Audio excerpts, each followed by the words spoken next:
Here. It is a very exciting day in the studio. It is our first day we can reveal a HarrisX Forbes poll. It's a wide-ranging, and we are talking all about 2024. So to kick it off, let's talk about the incumbent, President Joe Biden. His job approval is pretty low at 39%. Tell us a little bit more about this. Well, the president's job approval has been underwater for some time now, and it seems like there's two reasons why he's at 39%. On one end, there's a lot of concern about his age and his ability to see through a second term.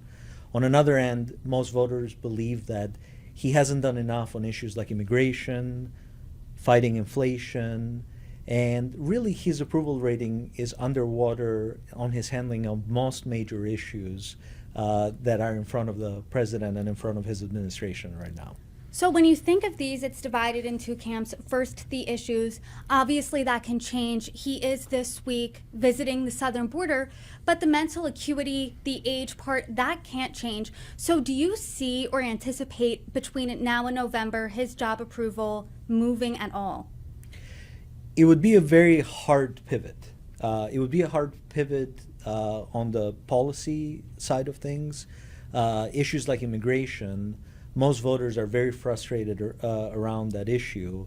Overwhelmingly, they think it's the top issue now facing the country, and they don't feel that the administration has done nearly enough that it's in its power to act and to secure the border. So that would be a tough issue to pivot on. Inflation and the economy, there are some positive signals out there, but perceptions of the economy always lag by 6 to 12 months. And the big sticking point that voters have right now is the fact that inflation has affected everything from the price of the gasoline that they get to the price of the food that they eat. And these are real tabletop issues that they don't feel are being addressed nearly strongly enough by President Biden and the administration. I would be surprised if he's able to turn it around, but certainly we should start to see some action from the administration. They can't leave the president's approval rating and his reelection chances where they are today. You're the expert here. You're a pollster. Historically speaking, is this precedented for a president, his last year of his first term, to have an approval rating that is below 40%? There are some presidents that have come back from being underwater, not as deeply as President Biden is at 39%. Usually they are in the low to mid 40s, and they slowly inch their way up close to 50%. So it's not impossible, but certainly looks difficult. So now let's talk about the general election. Presumptively, as of now, it looks like it's going to be a 2020 sequel, Trump versus Biden. In that matchup, Trump is beating Biden by 4 points. Tell us about this. Well, this trends with most other public polls. President Biden has seen a drop in support among several key demographics that propelled him to victory in 2020. And we have to remind ourselves that that was a very, very narrow victory. In some cases, it was thousands of votes here or there in states that made the difference. What we've noticed that's very worrying about the president's reelection chances is that whereas he carried African Americans by 80 to 90% in 2020, he's only winning them by 60% to 40%. So we've seen a drop of about 20 points or more in terms of his support with African Americans. President Biden won Hispanics in 2020 fairly convincingly.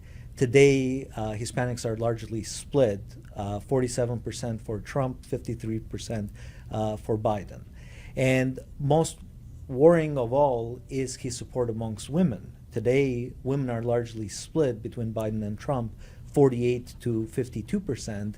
If you go back to, let's say, the midterms in 2018, Democrats were winning women by 18 points. And that support with women, the incredible support the Democrats had with women in 2018 and also in 2020 has consistently been shrinking up to the point now where there's really a marginal advantage at best amongst women. So these are very concerning signals. And the biggest fallacy amongst Democratic political actors today is the fact that the president's coalition is intact. It just isn't. And you don't have to trust any specific poll to see that. You can look at any poll that is out there and you see the same trends playing out over and over again. I am curious as to where these demographics are going. Are they going from Biden to now Trump voters 4 years later, or instead is Biden potentially going to lose to the couch, to voters staying at home, or to voters voting independent?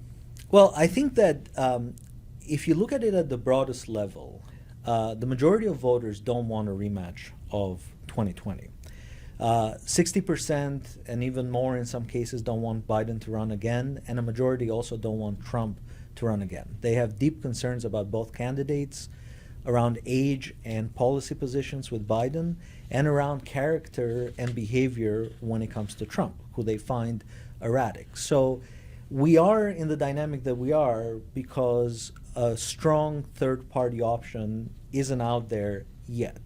But if you ask Americans, would they consider a strong third-party option, and do they want another choice or another alternative between what they're getting right now, they would say yes. And that makes a lot of sense, right? I mean, right now, if you look at the polls and you synthesize them, the country basically feels that its choice is between geritol on one side and vitriol on the other side. And it can do better. And that's where voters are.